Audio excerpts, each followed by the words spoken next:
Imagine a world before rock and roll dominated the airwaves. Hard to picture, right? But it wasn't always the case. On December 1st, 1957, a pivotal moment happened that helped catapult rock and roll into the mainstream, changing music forever. That moment? Buddy Holly and the Crickets graced the stage of the legendary Ed Sullivan Show. While the Beatles' 1964 performance on The Ed Sullivan Show often steals the spotlight, and rightfully so, as it arguably launched the British invasion and Beatlemania in America, it's crucial to remember that Ed Sullivan's program was a launchpad for countless iconic artists. Think of legends like the Rolling Stones, Elvis Presley, the soulful Janis Joplin, the elegant Ella Fitzgerald, the sunny Beach Boys, and the enigmatic Doors, all shared that stage. But on that specific day in 1957, it was Buddy Holly and the Crickets who took center stage, helping to usher in a new era of music. Now, it's important to state that no single band can claim sole credit for popularizing an entire genre. It was a collective effort, a musical revolution fueled by many talented individuals. But when you're listing the pioneers of rock and roll, the bands that truly broke through, Buddy Holly and the Crickets absolutely belong in the conversation, alongside other giants like Bill Haley his Comets, Elvis Presley, of course, the electrifying Chuck Berry, the harmonious Everly Brothers, the flamboyant Little Richard, the tragically short-lived Ritchie Valens, and the smooth sounds of the Drifters. Buddy Holly and the Crickets' influence on rock and roll, and indeed on 20th century American pop culture as a whole, is undeniably significant. Their debut album, The Chirping Crickets, was a smash, and their Ed Sullivan Show appearance on that day in 1957 was a crucial step in their journey to stardom. So why was this Ed Sullivan Show appearance so important?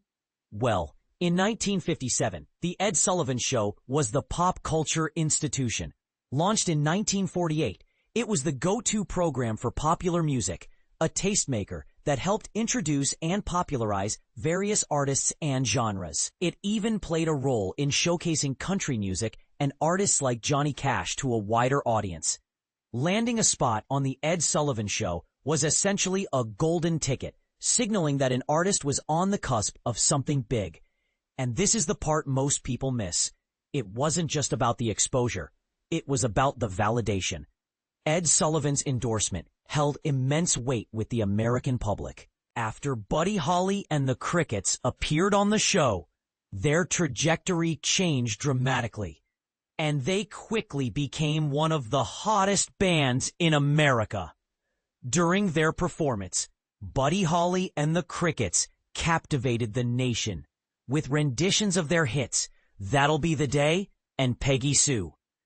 All four members, Nicky Sullivan, Joe Malden, Jerry Allison, and Buddy Holly himself, were smartly dressed in bow ties and sports jackets, projecting an image of clean-cut, accessible rock and roll. They won over the hearts and ears of music lovers across the country. The impact was immediate. Shortly after their Ed Sullivan Show appearance, Buddy Holly and his band achieved significant chart success. That'll Be the Day soared to the #1 spot on the Billboard Hot 100, while Peggy Sue reached a respectable #3. In the years that followed, Buddy Holly and the Crickets continued to be a major cultural and commercial force, influencing countless musicians and shaping the sound of popular music. And in many ways, it all started on that day, December 1st, 1957, on The Ed Sullivan Show. But here's where it gets controversial.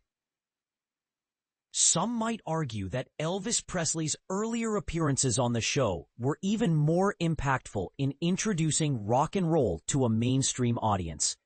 Presley's raw energy and rebellious image certainly ruffled feathers and garnered significant attention. So, was Buddy Holly's appearance a continuation of that wave? Or did it represent a more palatable, family-friendly version of rock and roll that truly cemented the genre's place in American homes. What do you think? Was Buddy Holly and the Crickets' Ed Sullivan Show performance a key turning point for rock and roll? Or was it just one piece of a larger puzzle? Share your thoughts and opinions in the comments below.